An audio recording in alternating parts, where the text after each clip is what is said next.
কলকাতার আকাশে একাধিক সন্দেহজনক ড্রোন দেখা দেওয়ার মাত্র ২৪ ঘন্টার মধ্যে গঙ্গাসাগর, মৌসুনী, বকখালি, ফ্রেজারগঞ্জের আকাশেও নাকি ড্রোন দেখা যাওয়ার খবর সামনে আসছে। সোমবার গভীর রাতে প্রথম মহেশতলা ও বেহালার দিক থেকে পরপর ৭টি ড্রোনকে আসতে দেখা যায়।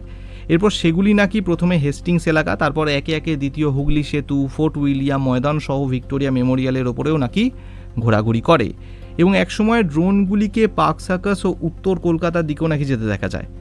প্রথমে নাকি হেস্টিংস থানা ড্রোনগুলিকে উঠতে দেখে, তারপর লালবাজারকে জানায় এবং তারপর একে একে ময়দান সহ অন্যান্য থানাকেও সতর্ক করা হয়।